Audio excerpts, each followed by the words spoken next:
দুনিয়ার কষ্ট অনেক বিশাল মনে হয়, কিন্তু যখন মরণের কষ্ট অনুভব হওয়া শুরু হবে তখন সারা দুনিয়ার সবার কষ্ট আপনার কাছে কিঞ্চিত পরিমাণও কষ্ট মনে হবে না। মৃত্যু এত ভয়ানক, মৃত্যু সমস্ত কষ্টের লেভেলের বাহিরের কষ্ট। সেখানে যদি রবের রহমত না থাকে, ওই কষ্ট থেকে বাঁচার কোনো সুযোগ, বলেন না, বাঁচার কোনো সুযোগ। যিনি সময় দিয়েছেন, মন ভরে ওনার জন্য সময় দেন, উনি আপনার সময়ও বরকত দিবে, রিজিকে তো বরকত দিবে, হাসরের ময়দান আপনার রাস্তাও সহজ করে দিবে।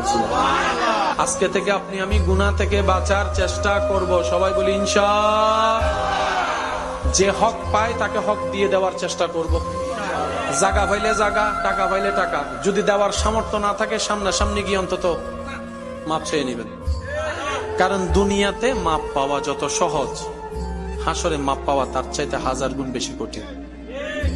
আমরা কি রকম বোকা জানেন? আচ্ছা, টাকা ধার নিয়ে টাকা দিচ্ছি না, সে টাকা কি নিয়ে কবরে যেতে পারবো?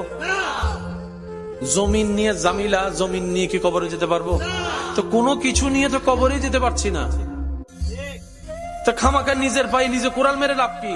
আপনি আমি 2 নম্বরই করে কামাইলাম, পরবর্তী প্রজন্মরা খাবে, আমি তো আর খেতে পারবো না। 5 তলা বিল্ডিং আপনি বানাইছেন, থাকতে পারবেন না, ছেলে মেয়েরা থাকবে। আর যদি ভাগ্য খারাপ হয়, সেটা এখান থেকে অনেকে ওদেরকে বের করে দিবে, অন্যরা দখল করে নিবে, তখন কি করবে? রাস্তা দিয়ে যাচ্ছেন, একজন গরিব দেখেছেন, আল্লাহ আপনাকে যা দিয়েছেন সেখান থেকে আপনি দিয়ে দিলেন, জমা হয়ে গেছে।